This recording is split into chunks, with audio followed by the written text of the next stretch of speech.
자, 다음 역시 이제 재부선 관련된 내용인데요.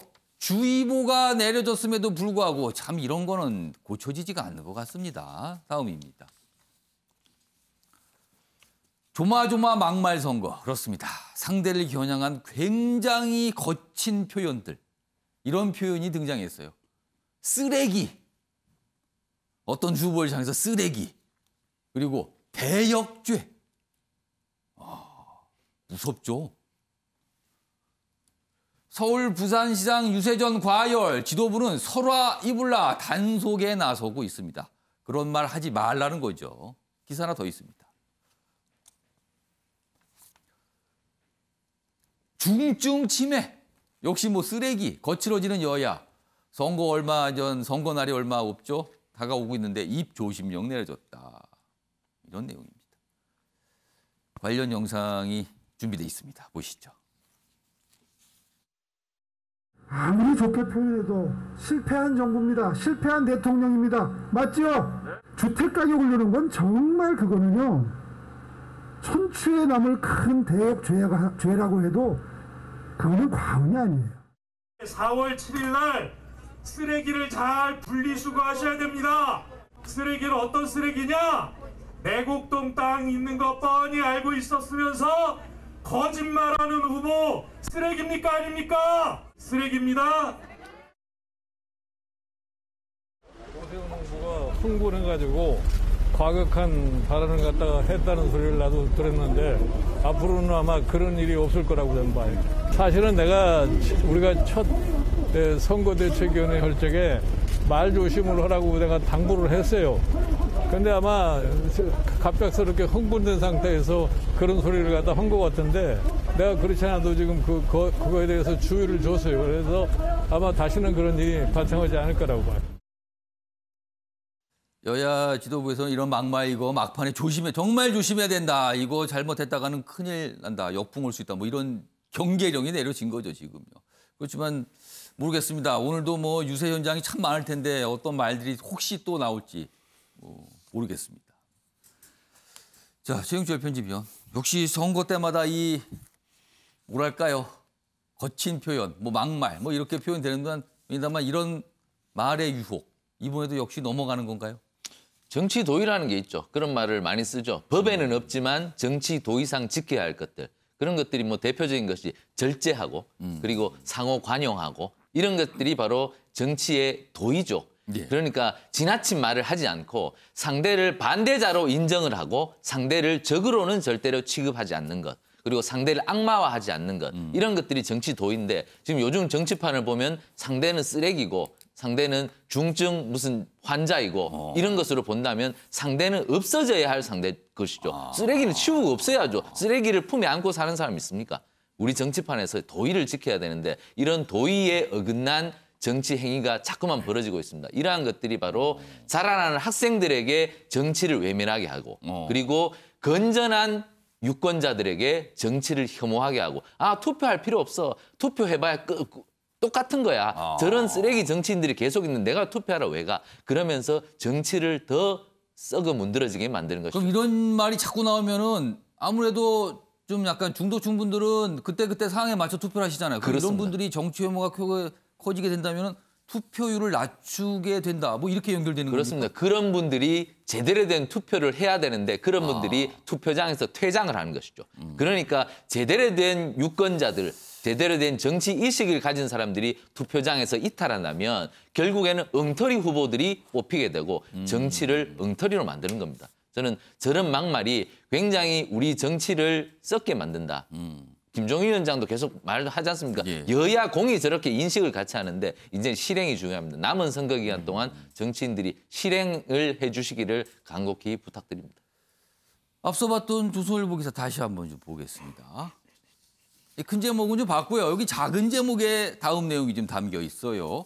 여기 보시면 무슨 아바타란 얘기가 다 등장합니다. 윤건영, 국방 먹는 오세훈, MB 아바타. 이준석, 식탁 흡연. 그러면은 노무현 아바타인가?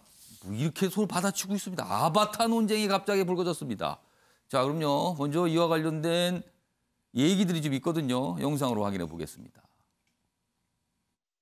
실질적으로 MB 황태자로 불리던 사람이잖아요. 4대강을 적극적으로 찬성하고 또 서울시정을 펼치면서도 그 당시에 이명박 정권의 그런 어떤 실책과 관련된 부분을 다 함께했던 분이니까요. 그런데 이제 제 관점에서 보면 예. MB가 이 BBK의 문제를 진실을 호도하고 거짓으로 일관했던 그런 모습과 이번 오세훈 후보의 내곡동 땅 모습이 굉장히 흡사합니다. 특히 이제 그 BBK라는 것이 좀 복잡한 상황이었죠. 그 과정 자체가. 이 내곡동도 좀 약간 쉽지는 않습니다. 이 시민들한테 설명하는 것 자체가. 그런데 그런 어떤 모습들이 굉장히 유사하고요.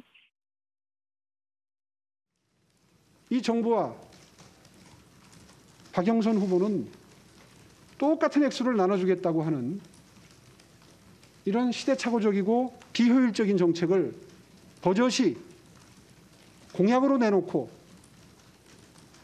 표를 사겠다고 매표 행위를 공식화하고 있습니다. 문재인 정부는 그동안에 많은 실정과 무능을 거듭해왔습니다. 문재인 아바타인가? 라고 박영선 후보에게 묻고 싶습니다. 자, 두 후보의 대화 이야기, 발언 중에 아바타란 표현 들어가죠, 지금. 그 얘기 좀 이어가 보겠습니다. 다음 화면입니다. 이 화면은요, 윤건영 더불어민주당 의원의 페이스북에 올라와 있는 내용이었습니다. 윤건영 의원은 사실 문재인 대통령의 측근 중에 측근을 통하잖아요. 이렇게 뭔가를 올렸는데 여기 보면 이명박 전 대통령이 뭔가 국밥을 먹고 있죠. 그 옆에 오세훈 후보도 역시 국밥을 먹는데 비슷한 장면이 있는데 이렇게 써 있습니다. MB 아바타인가? 혹시. 이거 혹시로 읽는 겁니다. 혹시. 그걸 영어로 이렇게 써놨는데요. 알파벳으로. 이렇게 뭔가를 비유한 거죠. 아바타라고. 그러자 국민의힘 쪽에서도 가만히 있지 않습니다. 다음입니다. 여기 보면 지상욱 여의도 연구원장의 페이스북에 또 올라있는 사진이에요. 스산하고 출출할 때는 역시 국밥이 최고입니다 하면서 앞에 봤던 두 사진 밑에 이렇게 올린 겁니다. 이건 뭡니까? 또 이렇게 물어보는 거죠. 다음입니다. 국밥 먹는 게 MB 아바타의 성립 요건이면 식탁 앞에서 담배 피우면 노무현 아바타입니까? 또 이렇게 받아쳤습니다. 그러면서 여러 장의 국밥 먹는 여당 분들의 사진을 잔뜩 올려놨어요. 또 이렇게. 이른바 아바타 논쟁입니다. 자, 김종욱 교수님. 네. 왜 아바타 씌우기를 서로 하는 거예요? 제가 볼 때 아바타가 괜히 한국에 와서 고생을 하는 사태가 벌어졌는데요. 예. 제가 볼 때 이제 과거에 아들 부시가 대통령 당선되기 직전에 칼로브라고 하는 전략가가 극단의 정치라는 방식을 통해서 정치를 상당히 혐오하게 만들어서 자기 지지층만 극단적으로 몰아서 동원하는 정치라고 하는 선거 전략을 쓴 적이 분명히 있습니다. 그래서 제가 볼 때 이렇게 얘기하는 건 MB 그다음에 박근혜 10년간의 보수 정부에 대해서 비판을 하면서 민주당의 핵심 지지층들을 동원해서 선거에 갖다 이렇게 집중적으로 결집을 시키는 조건이 하나고요. 또 하나가 가장 큰 문제가 민주당에서 이탈한 층들이에요.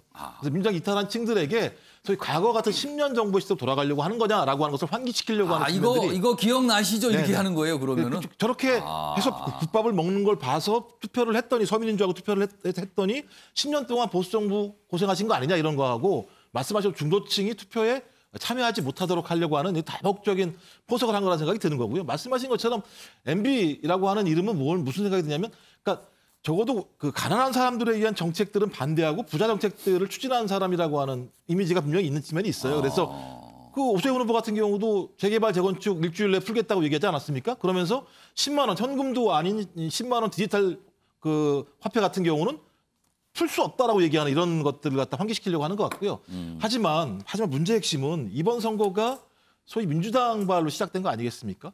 그리고 또 추미애 그다음에 윤석열 갈등이 1년 동안 지속됐었고 또 최근에 LH 사태가 문제가 발생했었기 때문에 저는 민주당이 저런 비판을 하기 위해서는 선거 전략의 태도를 바꿔야 돼요.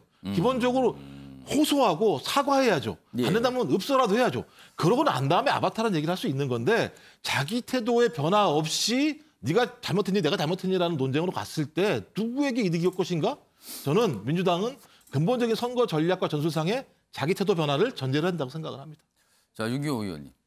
누구누구 아바타다 이렇게 되면은 이게 상대 후보한테는 불리하고 본인 후보, 자기 진영 후보한테는 유리다. 이렇게 판단을 하는 겁니까? 그런 거죠. 그러니까 MB 아바타라는 얘기는 MB에 대한 부정적인 이미지를 가지고 있는 분들에게 오세훈 후보를 더 씌워서 떠올리게 하는 거고 이준석 씨가 한 얘기는 예. 결국 노무현 대통령의 담배도 비판적인 분들이 볼 때는 똑같이 본다? 똑같이 보니까 그렇게 씌우는 건데 이렇게 감성을 건드리는 걸로 선거운동을 하다 보면요. 하향 평준화 될 수밖에 없지 않습니까? 그렇게 되면 두 후보 중에 누가 서울 시민의 생활을 바꿀 것인가 아니면 정책이 어느 게 더 나에게 더 도움이 될 것 같은가 이런 합리적인 판단은 이제 점점 뒤로 밀리는 거죠. 그런 점에서 주변에 있는 사람들이 나서서 저렇게 뭐 쓰레기가 어떻고 뭐 욕하는 거 선거운동이니까 이해합니다. 그러나 후보 본인은 제발 저런 막말 비난에 자중자애하는 게 저는 맞다. 오세훈 후보가 태극기 집회에 나와서 했던 얘기에 계속 지금 연결 고리 때문에 뭐 대통령을 향해서도 쏟아내고 있는데요. 뭐 후보 본인은 가능한 그런 얘기를 안 하는 게 저는 선거를 조금 더 수준을 끌어올리는 길이 아닐까 싶습니다. 매번 선거 때마다 사실은 정책 선거, 실질적으로 유권자들한테 어떤 것이 도움이 되는가 이런 걸 강조하는 선거가 돼야 된다라고 하지만 참 쉽지 않습니다. 선거 때마다 그렇습니다.